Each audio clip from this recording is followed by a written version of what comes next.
दोस्तों आज एक बहुत महत्वपूर्ण विषय पे हम डिस्कस करने वाले हैं कि देखो किसी भी सोसाइटी के लिए सबसे विध्वंसक लोग कौन है और किसी भी सोसाइटी के लिए सबसे सकारात्मक पक्ष किस प्रकार के लोग रख सकते हैं। तो देखो दो प्रकार के लोग हम देखते हैं सोसाइटी में। एक वो लोग हैं जो सब में सिर्फ गलतियां ही निकालते रहते हैं कि किसी भी घटना के लिए मतलब उन्हें ये भावना आ जाती है कहीं से कि मैं सही हूं और दुनिया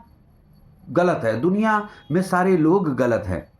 लेकिन वह सबसे बड़े जो मतलब आत्म अवलोकन नहीं कर रहे हैं, अपने को उन्होंने कभी भी देखा नहीं। आत्मदर्शन जो कबीरदास जी कहते हैं कि बुरा जो देखन मैं चला बुरा ना मिलिया कोई, जब खुद के भीतर झांकिया अपन भीतर झांकिया तो मुझसे बुरा ना कोई। मतलब वह दूसरे में दुर्गुण तुम्हें तब तक ही दिखेंगे जब तक तुमने आत्म अवलोकन नहीं किया, अपने को नहीं देखा।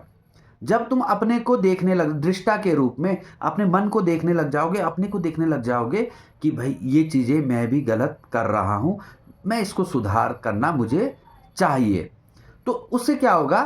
कि माना आपने आत्म अवलोकन किया और आपको यह लगा कि इस में मैंने कुछ नहीं किया था, दूसरे ने किया था, लेकिन आपको कोई ना कोई ऐसी शक्ति जरूर मिल जाएगी जो आप उस चीज़ को एक्सेप्ट कर लोगे। क्योंकि कुछ ना कुछ ऐसी बात रहती है, कोई ना कोई एक चिंगारी, क्योंकि आग लगी है ना तो चिंगारी तो उठी ही होगी, बिना चिंगारी के आग स्वतः ही नहीं लग जाएगी ना। तो उस चिंगारी का जब आपको अनुभव हो जाएगा तो आपकी जो एक्सेप्टेंस हो जाएगी, आप उसको एक्सेप्ट कर लोगे और आगे रिएक्ट नहीं करोगे, तो आपका जीवन आनंदमय हो जाएगा। लेकिन वह लोग बहुत कुछ लोग आपने देखा होगा कि मतलब उन्हें लगता है कि मैं ही बहुत अच्छा हूं और दुनिया सब बर्बाद है,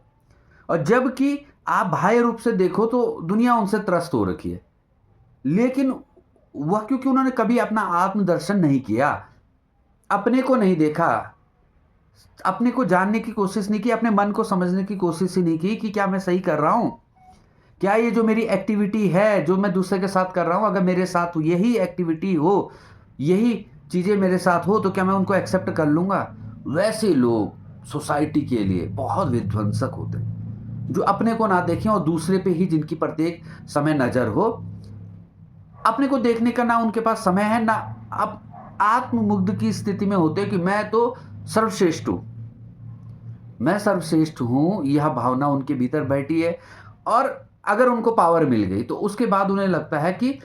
मतलब वो अपने अंदर देखना ही भूल गए ना। और वह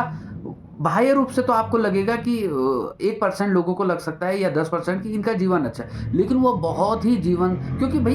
जिन्होंने अपना दर्शन नहीं किया वह प्रसन्न कैसे हो सकते। वो प्रसन्न हो, प्रसन्नता की प्रथम सीढ़ी ही यह है, व्यक्ति अपना दर्शन करने लग जाए, अपने मन का दर्शन करने लग जाए।